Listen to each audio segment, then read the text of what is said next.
സൗദിയിൽ മാപ്പിള കലാപ്രേമികളുടെയും കലാകാരന്മാരുടെയും സംയുക്ത സംഗമം സംഘടിപ്പിച്ചു. അസീർ പ്രവിശ്യയിലായിരുന്നു ചടങ്ങ്. മാപ്പിള കലാ അക്കാദമിയുടെ പുതിയ ഭാരവാഹികളെയും തെരഞ്ഞെടുത്തു. അസീറിലെ ഖമീസ് ജൂബിലി ഓഡിറ്റോറിയത്തിൽ വെച്ചായിരുന്നു പരിപാടി സംഘടിപ്പിച്ചത്. Mappila Kala Academy Saudi national president Basheer മുന്നിയൂരിന്റെ അധ്യക്ഷതയിലായിരുന്നു സംഗമം. Media One Saudi bureau chief Aftab Rahman ചടങ്ങ് ഉദ്ഘാടനം ചെയ്തു.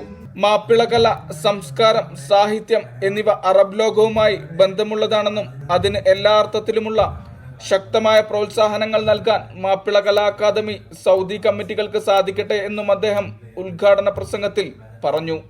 തമ്പാൻ അബ്ദുസലാം, സിറാജ് വയനാട്, സലീം കൽപ്പറ്റ, സൈനുദ്ദീൻ അമാനി, മുഹമ്മദ് മട്ടന്നൂർ, ഇബ്രാഹിം പട്ടാമ്പി എന്നിവർ സംസാരിച്ചു.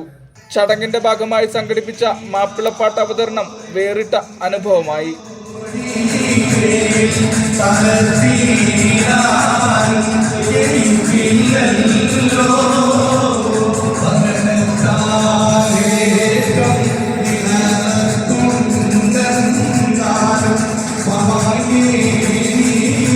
പുതിയ ഭാരവാഹികളെയും ചടങ്ങിൽ തിരഞ്ഞെടുത്തു.